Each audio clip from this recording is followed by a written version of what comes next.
Well, hello everyone. Today I get a chance to talk to, look, it's been about 7, 8 years now.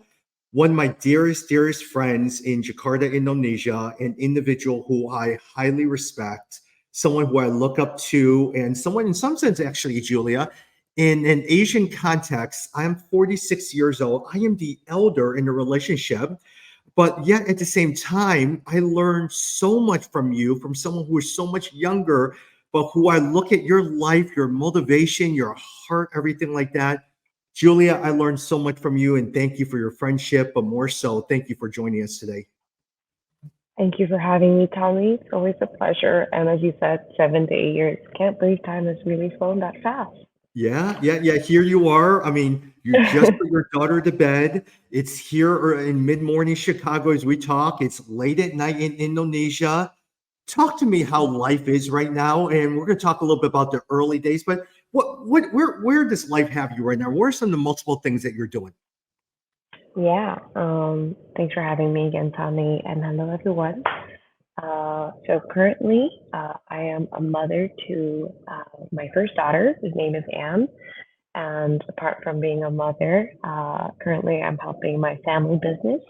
We operate a maritime service industry here in Indonesia, and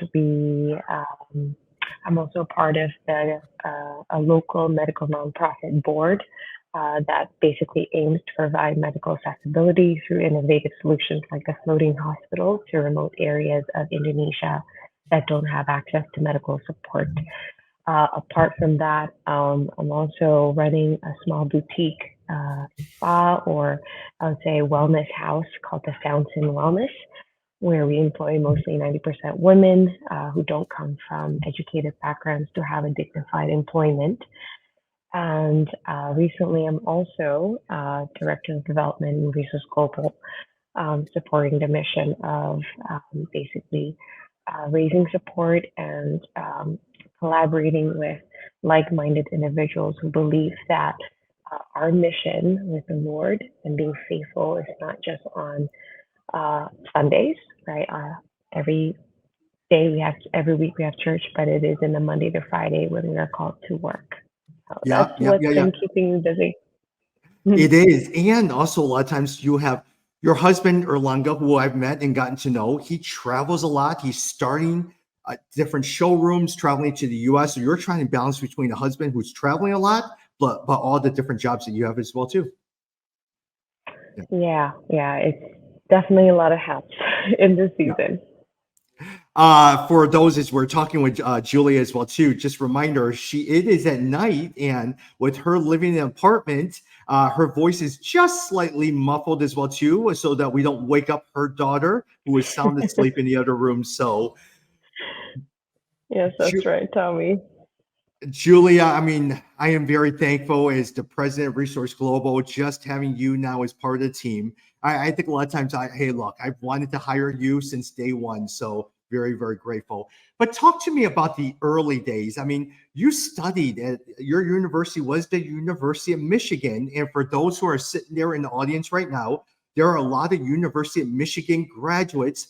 Talk to me a little about your faith journey during your university years and how that set you up spiritually for what you're doing right now. Yeah. Um, I grew up in a non-Christian family. My parents are Buddhist, so I did not have that upbringing growing up here in Asia. And actually, I lived in Singapore growing up, mostly not Jakarta. So this is really actually not a country or a place I've called home until only recently. But going to Michigan, that's where I first encountered the Lord, or I would say the Lord encountered me. It was during the college ministry, I would say the first week in school, freshman year, where a group of just such a genuine group of individuals, a part of HMCC Church on campus, who reached out to me and just shared life with me. And I think that was a moment in my life where I realized that um, there's a hole in my Mm. life that I didn't even know that God already knew that needed a lot of surgical work. And he sent me, just a community that really helped me to seek how to really just resolve that part of my life. And a part of my life in many ways where I grew up not having my family around me because of work matters. I grew up very independently. So I think there was a lot of maybe hurt not having my family around growing up. And I felt God was really addressing that part of my life and reminding that even though I may not have the most perfect family, I have a perfect Heavenly Father. Um, and yeah, it was, I think during that time in college where I committed my life first to Christ in freshman year, but even through the 4 years of journey, how he just burdened my heart for what burdens his heart. And so much of what burdens his heart is actually a lot of things that was happening in Indonesia, a country that, I don't call home, but it's a country where I'm from. Hmm. And so one of the very vivid stories that I remember was after coming to know my faith, I went back to Jakarta, where I'm from and where my family resides for summer break. And, here's Julia, who come from, right, a relatively well-to-do family, I would say, who could obviously afford me to go to school all the way to the US. I came home and I just felt like I was wearing a whole new pair of glasses going into the city. And um, there was one particular afternoon where I was, being chauffeured in my family's car uh, to a shopping mall. And as I was sitting down, stuck in traffic as usual, there was a little girl who knocked on the window of this chauffeured car that I was in, just begging for food. Um, and at that moment, although that was a very typical scene, I it didn't feel like typical because for the first time in my life, with a new pair of glasses that God had given me, like that scene was just not okay. It's not okay that I was in a car in a very privileged setting on a way to a shopping mall, literally about to spend money unnecessarily. Where here in my car, there's a girl sitting across this window that didn't have anything in life. And I think that was the first moment where he really broke me to Yeah. see poverty in different ways. And it's amazing how I never saw that in that lens growing up. And it wasn't until God gave me his lens. So Yeah. I think that's been quite fundamental in just learning more and more what God has in store for me here in Indonesia. Julia, wouldn't you say a lot of times it's those defining moments? We don't know when it comes. It doesn't seem like God gives us a warning that it's coming. Young David was tending sheep. When Samuel comes, asks Jesse to bring all his sons in. Jesse somehow Mm. forgets David and he says, is there someone else? Oh, yeah, young David who's tending sheep in the shepherd field. Bring him in. He anoints him and whispers to him, you're going to be the next king. Nehemiah, who sits there and hears about the walls of Jerusalem, and suddenly as a older individual who's cupbearer to the king, or Matthew, who's called by Jesus, pack up your things, follow after me. But Zacchaeus, who is interested about Jesus, climbs up a tree. Everyone's making fun of him, sees Jesus in the distance. It's those defining moments in which God uses to shape us, and that became a defining moment in your life. And for you, a lot of times it's what happened, because suddenly now, in terms of even the story Dr. Share, it really caused you to do something different with your life. Talk to me about that experience and how Dr. Share has played a role in that. Yeah. As I shared from that story onward, I came back to Michigan and it changed how I looked at my education. So I think from then forth, I actually added a new degree into my studies in psychology. I took on just entrepreneurial classes that would better equip me to Yeah. help more social causes that was happening, so that maybe if God were to call me to help in that specific way, like poverty alleviation, then I might be more equipped. So it shifted my education Yeah. direction in that way. Yeah. But and I think it was just like working with the heart of God through the education I was having. But having graduated back in 2013, I had the privilege of getting a job in New York. It's a designer job, which is what I studied. I studied art and design, psychology, and entrepreneurship. So getting a job in New York obviously was amazing. that was God given by many, many ways. But when I didn't receive the visa, because I'm an international student, Yeah. so to work beyond a year, I needed the working visa. And when I didn't get that visa through the lottery that year, I think I just had this peace that God just wanted me to be somewhere else. And it just so happened to be around the time when my father also had gotten sick, and that was another milestone, a pivotal moment, as you would say, Tommy, where God really spoke to me powerfully in the sense that my father, when he was sick, he called me. I remember New York Times, or I would say my mom called me to tell me that my father had collapsed in Indonesia. And I remember rushing back on emergency leave just to check in on him because I've heard from a wise older woman who told me and reminded me that when it comes to family and health, no matter how busy you are, you pause that button, Yeah. you know, and you just go, right? You don't wait for another meeting to happen to go and visit that family of yours.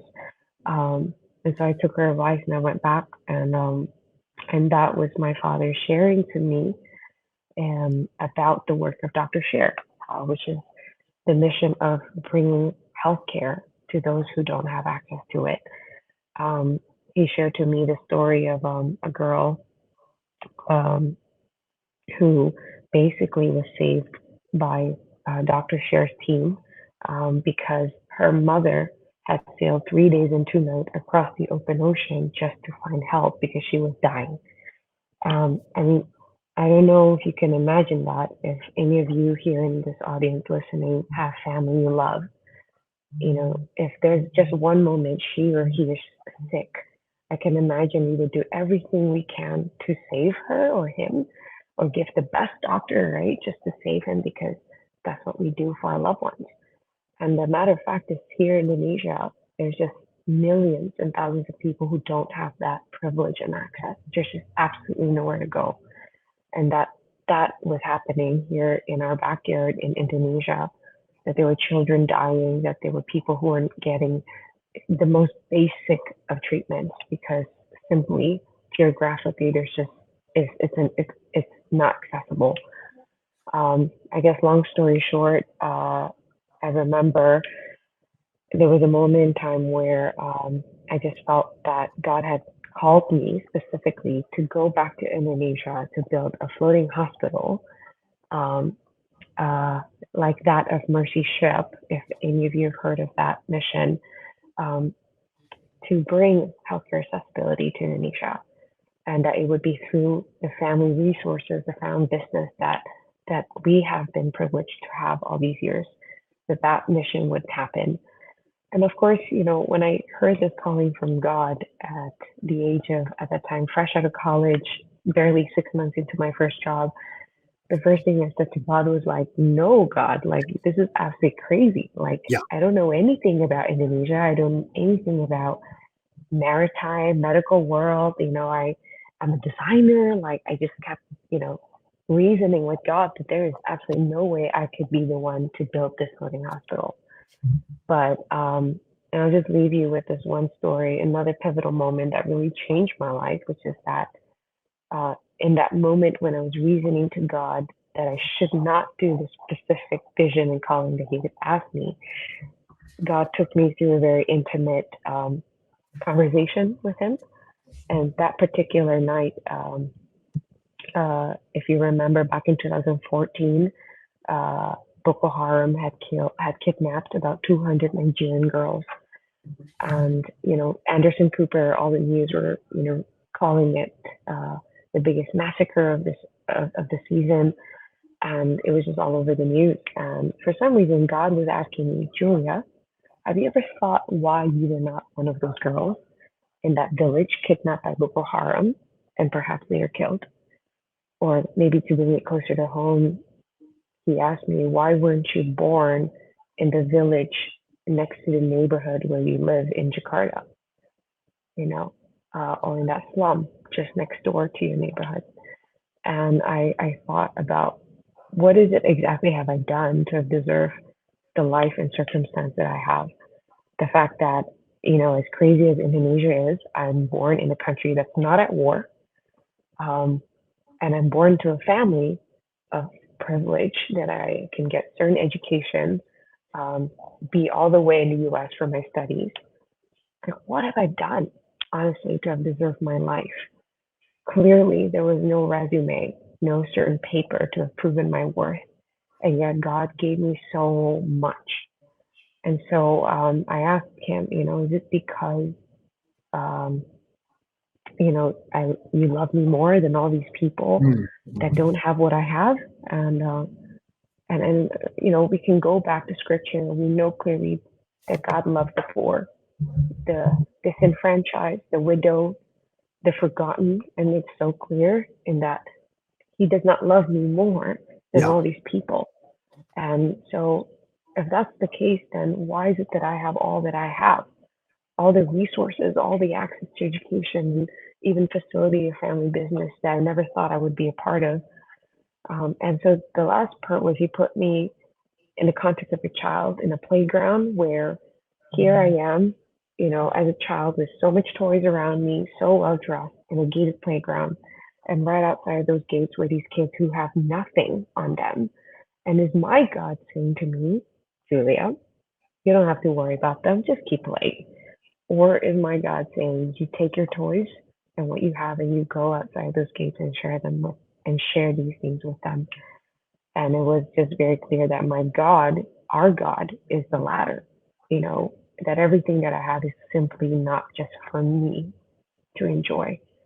And it was in that moment where I remember, calling my father and I said, Pa, uh, I'm going to come home to Indonesia with the exception that you let me build a floating hospital when I do come back and join the family business. And knowing that, knowing because that when and if one day this floating hospital is completed, it is not because Julia is a doctor or expert maritime player Mhm. or someone who knows Indonesia so well, but it's simply because I have a God who dreams big.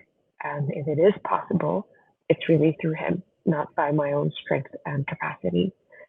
And so fast forward from 2014, Tommy, we did manage to build that floating Yeah. hospital in 2018. So 4 years after that moment, and it's a lot of hard work, but I can really say it's really God who did it all. Oh, and Julie, a lot of times when you say God did it all, we're talking about a floating hospital that didn't just cost $50,000 or 100. It was probably $1.3 million, right? Was it that you guys had to raise? And now you're still raising Yeah, money because of the petroleum cost of fuel. You guys had operating room, delivery room, all of those different things. And even during the COVID, they had to sit there and just really be able to provide testing and also vaccine treatment for everyone. yeah, that's right. Yeah, yeah, yeah. I think when And go yeah, ahead, Julia. no, I think I just want to say when you talked about all the people in scripture where God had called into his work, I think back into my time serving at Dr. Share before I was married and with a kid. And that was all before COVID, right? And I think about what a precious time that was. What a season of serving the Lord that I would never trade for anything else. Was it tough? Yes. Did it require sacrifice of a lot of hours? Yes. Did it mean choosing this versus that? Yes. But it just gave me such, um, I think, experience and memory of knowing how much God works in and through us, even through all of our weaknesses, and really just witnessing miracles after miracles when we are faithful on our part, right? He will do the rest. And it was just a season, right, Tommy? And I know that he didn't require me to do the work that I did. He could, in a flashlight, create a floating hospital without Julia. But he chose to involve me so that I would have the blessing to experience that. In the same way, I think about Joseph. Joseph didn't have to stay in the marriage of Mary, given all the drama and all the, gossip, but he stayed on for years and years, trusting what God's plans was for him to raise Jesus, right? Yeah. And at the end, when Jesus did rise up to the occasion to be obviously who he is, he he was just able to really enjoy, right, the part of sitting and trusting of what God had called him to. Yeah. So God doesn't didn't need me, uh, but He chose to give me that privilege, and I will Yeah. never trade it for anything else. And the one thing is, it's not, and it's realizing that God didn't need you. He could have used anyone, but somehow in the midst of that was the calling that he had. But more so, the part that I love about you, even as you were sharing, Julia, is the reflection process. Too often, I think a lot of times people look at it and says, "Well, what does God want me to do? Here are my strengths I have." But you have to reflect upon what God is doing. The one thing I love in our discussion is you're constantly asking questions. What, God, why did you put me here? God, what is happening here? God, what is it that you want me to do? And then you started sitting there, hey, what are the tools? Let me take some entrepreneurship classes. Let me take some things to help. That's the importance, the reflection portion of it, even in terms of your experience in looking at the young girl and seeing all the experiences and all that stuff. So, Julia, thank you so much for showing us and sharing us about the importance of reflection. Even within the well, right? What made you start the well? Because there was also a reason why you decided to get into the industry in spas and massages and everything like that, is to help change a whole new job industry. Talk to me about what you did with the well. Yeah. Well, being a part of Visual Global, we're constantly challenged about what does it mean to restore our city, the brokenness in our city. One of the family business industries that we're in is in hospitality. So one day, my father, who's not a Christian, you know, put this thought in my mind, like, what if we created a branch in Jakarta, the city where we live in? Why don't we build a spa or place like that? Since we do have a place like this in Bali. And, I have no experience in running this sort of business, but I decided that I wanted to take that challenge on and I guess redeem the mission of the business, that it was not obviously to create more profit, because I always say to the team, right, that it's not that Jakarta needs more massage places than it Yeah, already is, but the how and the why makes yeah, all the difference. And massage, as you all know, has its own conflicted taboos around it, right? It's an industry that, um, you know, oftentimes in the front looks a certain way, but behind operates another way. And I know that who's really affected are all the women who is working in this industry, and most often these are women who are uneducated. So in a series of different discussions and people I've met, I realized that through the model of business or social business, we can still be a profitable business, but in the why and the how, we can transform how one looks at this industry. So the heart and mission is really to employ more women who don't come from educated background. I would say vulnerable women who are prone to maybe being taken advantage of, right, to certain kinds of industries, and that by giving them skill set training in a hospitality industry, then they could work in a dignified environment, one that treats them fair, equally, and with hopefully the values of the Lord, that we would restore who they are and give them a new pathway in life. So how we operate the business is what makes all the difference. And I think, yeah, the heart is just really to empower more women, Tommy. very, very good. You are now, we were just talking about, you're now a mom, wonderful, wonderful, beautiful girl. What's your hope as a mom? What's your hope in terms of leaving a legacy, being an example to your daughter? And talk to me about that. Yeah, this I can tell you, when I was literally a few hours before giving birth, and it was during COVID, so that was 2021. I had a phone call from Dr. Scher asking me if I could sit in the board in that year. So this is literally right before I was about to give birth, and I remember just really wrestling with God, like, is this the right season to step into new roles when I wasn't sure what even motherhood would look like, what does commitment look like in this new season of life. And I put a pause, I stepped back from my role as a doctor share for about a good year, but I did say yes to the role eventually, because I think as I was wrestling with God, whether or not I wanted to be involved in this work or even Reach with Global, I think what came up to me was, and I remember saying and praying to God, like, Lord, is it okay that, like, now that I'm a mom, that part of my reason to saying yes to these things is because I do want to make my daughter proud, and Mm, knowing that her mom did not have it all put together, but in her weaknesses and her limited capacities, she strived in faith to be faithful in yeah. the different callings and the giftings that God had given her. And that, she's not going to grow up with a mom who's just at home, And I think that um, there is obviously a very high calling to motherhood. And I do think that certain moms are called to that role full time. And I just feel like God was stretching me in the season to do more than that, juggling between her and being a wife and the roles that I have to play with family. This is Dr. Share and now Reese Kobo. But at the end of the day, I think the legacy was just that she would see what living with faith looks like. That it wasn't because I had it all put together, but because God was very much a part of that journey. And so I think, and after asking God that question, I have the peace that it was okay. And I do believe that um, recently, I think I've come to a point where I understand that to become a faithful mother, it does not equate 24/7 being with her. Yeah. I think I wrestled a lot with guilt, like being there, not there. When I'm at work, I felt like I needed to be home.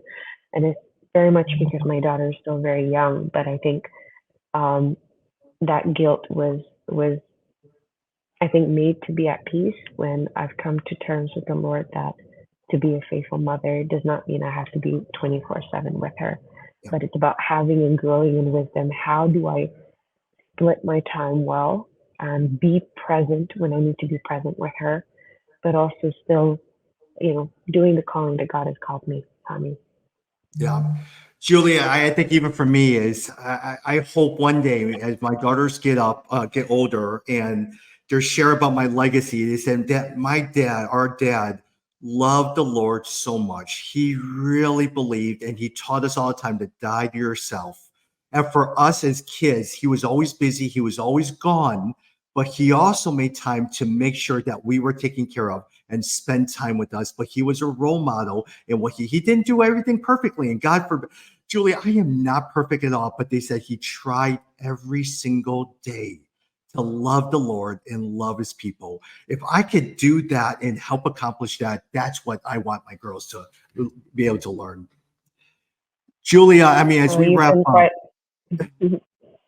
as we wrap up, the one thing I appreciate about you is I think I started saying this at early when we first started. I'm 46 years old. I'm older, but I've learned so much about you. I've learned so much from you. You've taught me so much in your demeanor, in your attitude, in how you approach life, all of that. So thank you very much. One last question and then we'll wrap up.